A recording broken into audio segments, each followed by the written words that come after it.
Boa noite, meus amigos. Hoje nós vamos ter a primeira das conversas sobre o que é ópera, né? Esse gênero é, que foi, às vezes, muito estereotipado.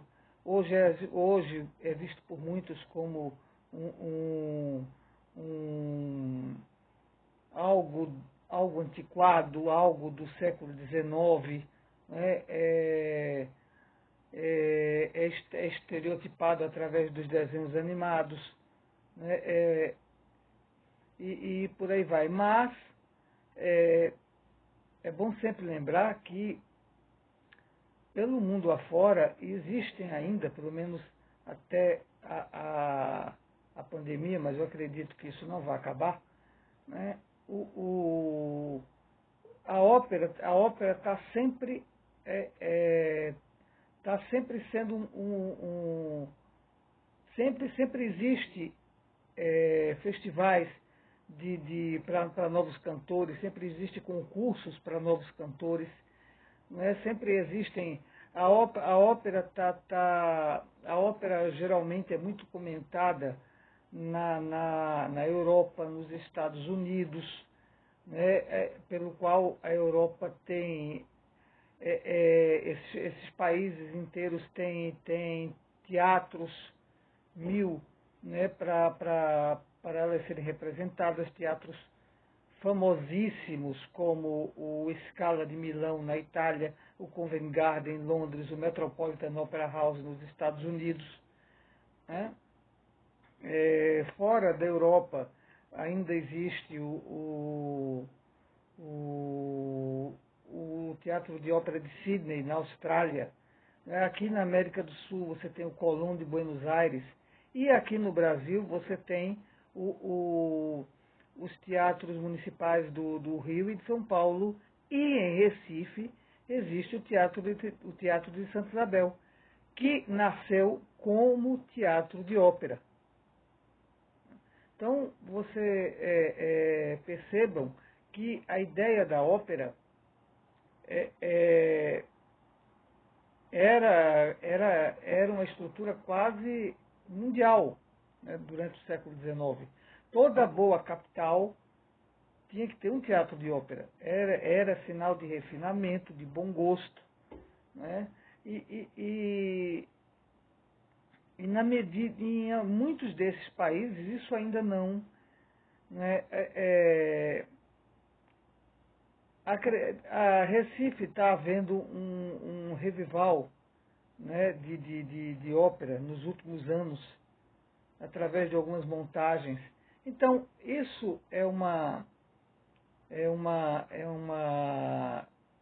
é uma prova para mim de que a ópera ela, ela, ela ainda resiste e eu acho que vai resistir durante muito tempo, porque ela funde a beleza do teatro com a beleza inigualável da melodia, né? E a beleza inigualável da música. E é essa junção que faz a ópera ser tão especial. Pois bem, vamos começar mas o que é que vem a ser uma ópera? Uma ópera nada mais é do que uma peça é, que mescla música e teatro. Ela tem música e teatro mesclada, né? Os cantores cantam e atuam ao mesmo tempo. São cantores-atores, né? Então, o que é necessário, basicamente, para existir uma ópera? Você precisa de cantores, diretores, um cenário, né, um teatro. Aí você tem a base para se fazer o que chama de uma ópera completa. E o que é que faz a ópera? A ópera ela conta uma história. Toda ópera ela tem uma história, em sua grande maioria, ligada às grandes tragédias.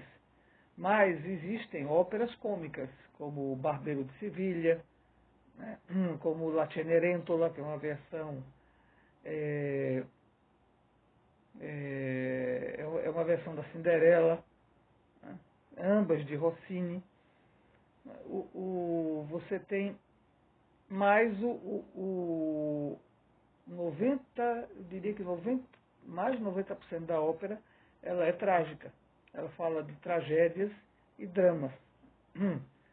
E, e como é que isso é feito?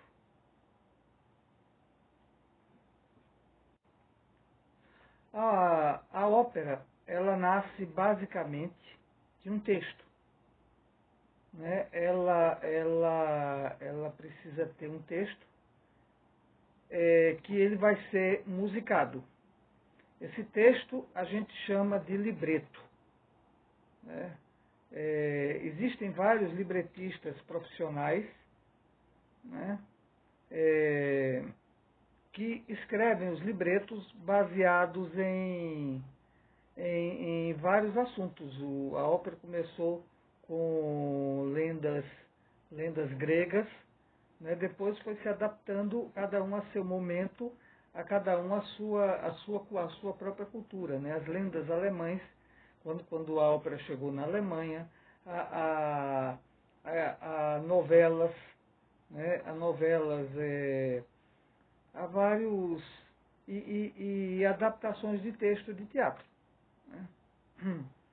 Aqui nós temos um exemplo de um libreto da Aida, da ópera Aida de Giuseppe Verdi.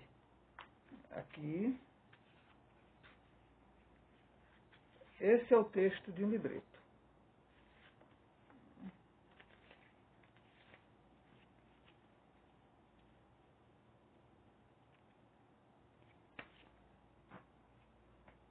Aqui nós temos o libreto do Otelo, da versão que Giuseppe Verdi e Arrigo Boito adaptaram da obra de Shakespeare. Né? Temos aqui o libreto do Otelo. Então, o escrito, esse texto é escrito especialmente para ser musicado. O compositor vai musicar esse texto que aí está, o libreto. Né? Vamos. E o que contém uma ópera? Uma ópera, ela por ser uma peça de mais ou menos, em média, 1h40 a 2 horas, ela contém vários estilos, é, vários trechos, né? A gente vai separar aqui alguns. Por exemplo, o que são áreas? Áreas, as áreas são canções contemplativas, não é? Como quando um personagem ele está pensando em alguma coisa com ele mesmo ou se declarando alguém, né? Mais ou menos quando ele está em atitude contemplativa, que evidentemente o artifício criado pela tradição operística, né, será ele sempre cantar uma área sobre isto que ele está vivendo. Né? O dueto geralmente é uma canção de amor. Ele é cantado ou pelo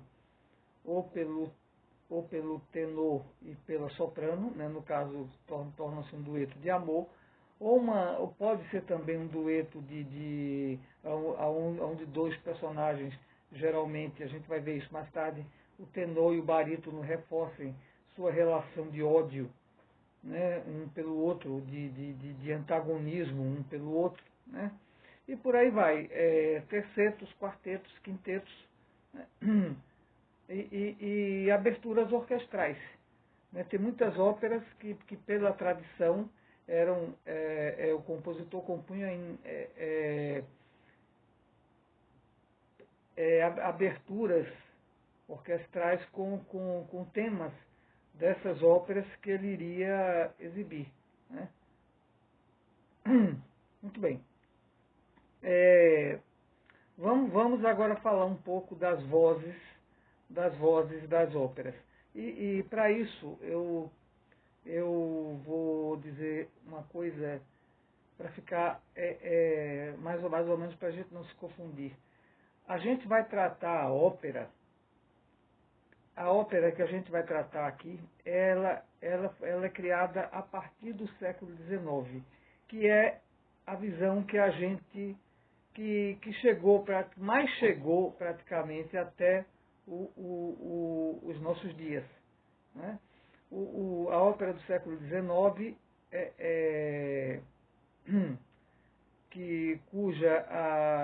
houve uma grande reforma no começo do século XIX na Itália, né?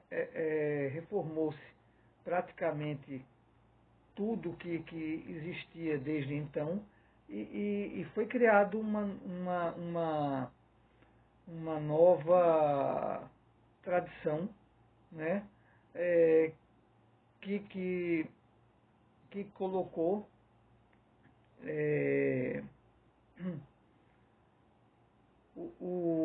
essas vozes. Né? O tenor, por exemplo, passou a ser a voz mais alta, né, dentro da partitura operística. Né? O barítono passou a ser a voz do meio e o baixo a voz mais grave. O equivalente feminino ao tenor é o soprano. O equivalente feminino ao barítono é a mezzo-soprano. E o equivalente feminino ao baixo é o contralto. Né? Baseado também nessa tradição operística italiana do século XIX, né? Foi convencionado também que a partir daí o herói vai ser o tenor. O tenor ele canta o papel principal, na maioria das vezes. Ele é o artista. A mocinha ela vai ser sempre a soprano. Né? O barítono vai ser o antagonista, o vilão. E a mezzo-soprano seu equivalente. Né? Geralmente mulheres de reputações duvidosas, ou ainda então amigas da soprano. Né? Mas o papel principal sempre varia, quase sempre varia para o tenor e para o soprano. Né? O baixo, ele vai cantar o quê? Ele vai cantar os papéis mais com relação ao pai da noiva, com relação com relação a figuras ilustres, respeitosas, né? Porque o timbre da voz assemelha-se um pouco a isso. Ele ganha, o baixo tem um timbre de respeitabilidade. Então, eles acabaram pegando esses papéis e as contraltos também. Né? A contralto, por ser uma voz muito difícil, né, acabou ficou geralmente com personagens muito sábios. Né? Muito bem. Vamos tratar primeiramente, vamos falar agora em compositores.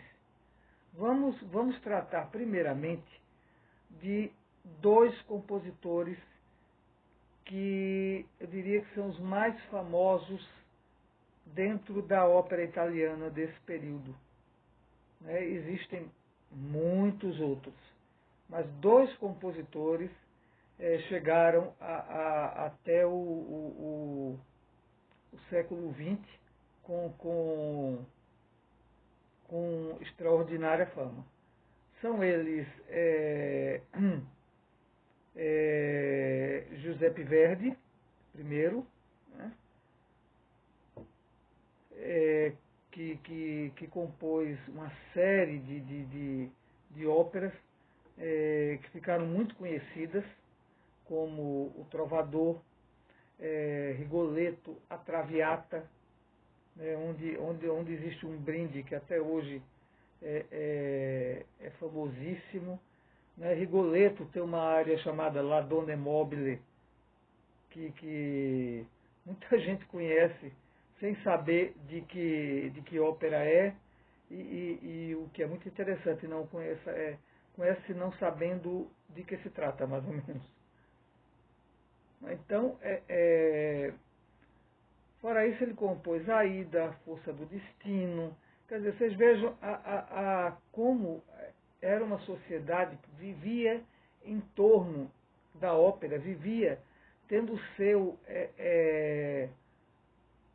tendo o seu, como é que eu diria, tendo o seu,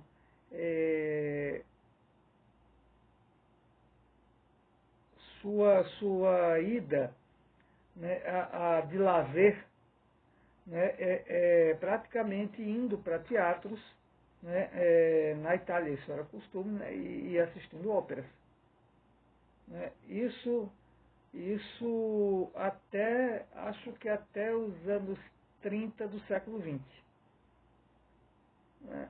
O outro, quando entra, o final do século XX vai dar um fôlego à ópera incrível, com o que é considerado o sucessor de Verdi dentro da ópera italiana, né, que é Giacomo Puccini, que compôs entre outras a Tosca, a La Bohème, né, Turandot, que também tem uma área chamada Nessun Dorma, que também é extraordinariamente cantada e já foi adaptada a cantores populares. Isso é muito interessante, porque a ópera ela não deixa de ser uma fonte de inspiração até né, uma fonte melódica até para certos compositores populares. Né, mas sempre muita gente vai beber lá na ópera. A Tosca, a Boêmia, Madame Butterfly,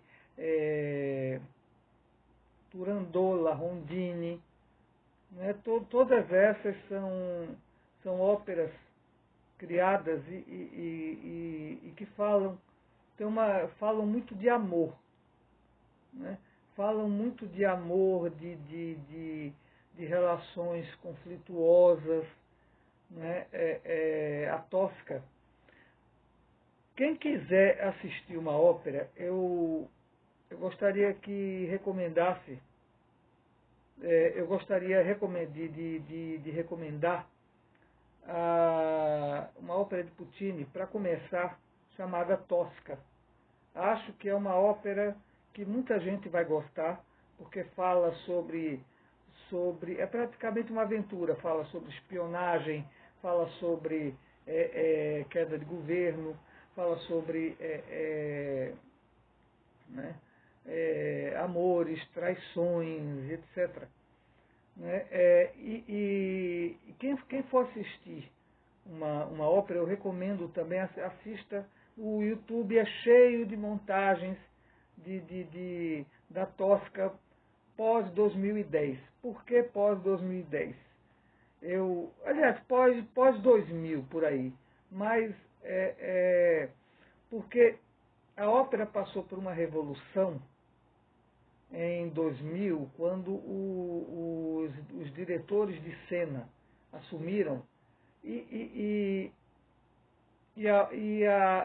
a dinâmica ficou mais ágil, a história, a ópera, mas isso a gente vai ver mais tarde. Mas é quando a ópera deixa de ser um retrato de um ou dois cantores famosos e passa a ser um trabalho em conjunto.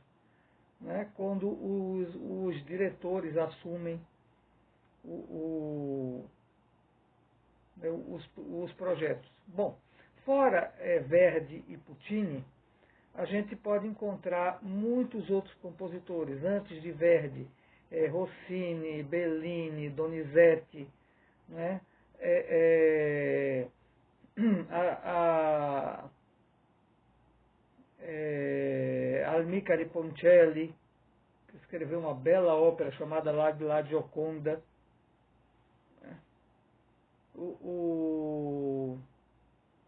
E alguns outros na Alemanha. A gente não pode esquecer nunca de Richard Wagner, né, que compôs óperas todas baseadas em lendas alemães, né? Parsifal, uma imensa tetralogia chamada O Anel dos Nibelungos, o qual ele mesmo criou o libreto, ele mesmo criou a história, né? E é isso. Nesse primeiro bate-papo com a gente, com vocês, eu queria tratar mais essa base, né, para a gente ver. E se alguém se interessar em assistir uma ópera, eu torno a dizer, eu recomendo que se procure no YouTube a Tosca de Giacomo Puccini. Gente, é isso aí. Uma boa noite para vocês. A gente vai, a próxima conversa, a gente vai falar um pouco sobre estilos do século XIX, né? Porque houve muitos. O bel canto, né, que se diferenciaram que se diferenciaram muito, né? Então a gente vai tratar por aí e depois eu vou fazer o resumo de algumas óperas. Boa noite a vocês e muito obrigado.